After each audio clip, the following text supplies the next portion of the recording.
तेनालीरामन की चतुर चाल विजयनगर के राज्य में एक ऐसा व्यक्ति था जो अपनी चतुराई के लिए जितना प्रसिद्ध था उतना ही अपने तीखे व्यंग्य के लिए भी।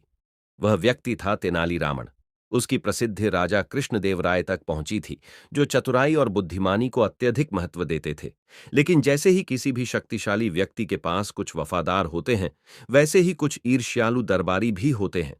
उनमें से कुछ ने तेनाली की बढ़ती लोकप्रियता से खतरा महसूस किया और हर अवसर पर उसे नीचा दिखाने की कोशिश करते।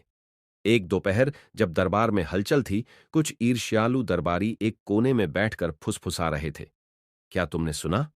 एक ने दूसरे से कहा। तेनालीरामन कहता है कि उसे शतरंज नहीं आता, लेकिन हम सब जानते हैं कि वह शतरंज में माहिर है। वह बस राजा से प्रतिस्पर्धा नहीं करना चाहता। एक दरबारी का चेहरा एक विचार से चमक उठा। क्यों ना उसे परख लिया जाए।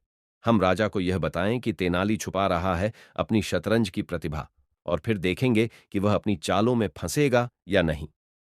वे तुरंत राजा के पास गए और उसे यह कहानी सुनाई।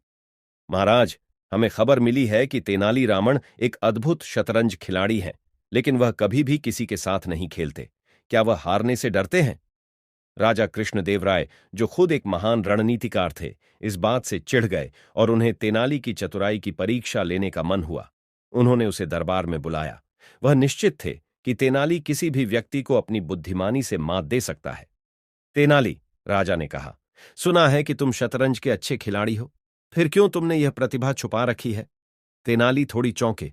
फिर उसने धीरे से कहा, महाराज, मुझे यह स्वीकार करना होगा कि मुझे शतरंज खेलना नहीं आता। ईर्ष्यालु दरबारी एक दूसरे को इशारा करते हुए मुस्कुराए। देखिए, वह तो बहाना बना रहे हैं, एक ने कहा। राजा, जो अब तक उत्सुक हो चुके थे, मुस्कुराते हुए बोले, ठीक है तेनाली, मैं तुम्हें एक चुनौती देता हूं। अगर तुम सच में शतरंज नहीं जानते तो हम इसे खुद देख लेंगे। खेल शुरू हुआ। राजा और तेनाली के बीच शतरंज की बिसात रखी गई। राजा, जो एक माहिर खिलाड़ी थे, आसानी से अपनी चालें चल रहे थे, जबकि तेनाली बस बोर्ड को देखकर चुप थे।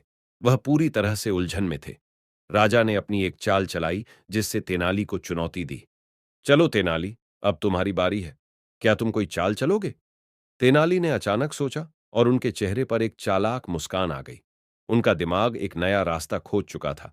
उन्होंने राजा से कहा, महाराज, मुझे एक छोटा सा बयान करना है। महाराज, देखिए, मैंने अपने बाल किसी व्यापारी को सोने के सिक्कों के बदले बेच दिए हैं।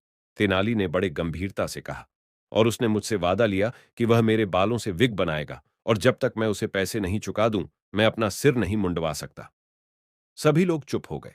राजा कुछ देर के लिए चुप रहे, फिर एक गहरी हंसी हंसी और बोले, तो तुम कह रहे हो कि तुम सिर नहीं मुंडवा सकते क्योंकि तुम्हारे बाल पहले ही बिक चुके हैं? राजा और सभी दरबारी जोर से हंस पड़े। तेनाली ने न केवल खुद को शर्मिंदा होने से बचाया था, बल्कि वह पूरे दरबार में हंसी का कारण बन गए थे। राजा ने मुस्कुराते हुए कहा, तो तुम कहते हो कि तुम शतरंज नहीं खेलते? क्या यह सच है? महाराज, मुझे शतरंज खेलना नहीं आता, लेकिन मैंने इस खेल से सोने के सिक्के जरूर कमाए हैं। कमरे में हंसी की गूंज थी। दरबारी, जिनका उद्देश्य तेनाली को नीचा दिखाना था, अब उसकी चतुराई का सम्मान करने लगे थे। राजा ने तेनाली को देखा और मुस्कुराए। तुम सच में एक चतुर आदमी हो, तेनाली। लगता है तुम्हारी बुद्धि इतनी तेज है जैसे तुम्हारी जीभ। तेनाली ने विनम्रता से सिर झुकाया। महाराज, मुझे शतरंज नहीं आता, लेकिन जीवन के खेल में मेरे पास चतुराई है, और कभी कभी सबसे अच्छा कदम अपनी बुद्धिमानी से काम लेना होता है, न कि बल से। दरबारी, जो तेनाली के खिलाफ साजिश रच रहे थे, अब उसकी चतुराई की सराहना करने लगे। राजा भी जान चुके थे कि हर लड़ाई शतरंज की बिसात पर नहीं लड़ी जाती। कभी कभी सबसे बड़ी जीत वही होती है जो अप्रत्याशित रूप से मिलती है। तेनाली अपनी चतुराई और हास्य के कारण राजा के दरबार में न सिर्फ एक जोकर बल्कि एक महत्वपूर्ण सलाहकार बन गए, और वह, जो पहले एक मजाक के पात्र थे, अब हर दरबारी की नजर में एक सम्मानित व्यक्ति बन गए थे।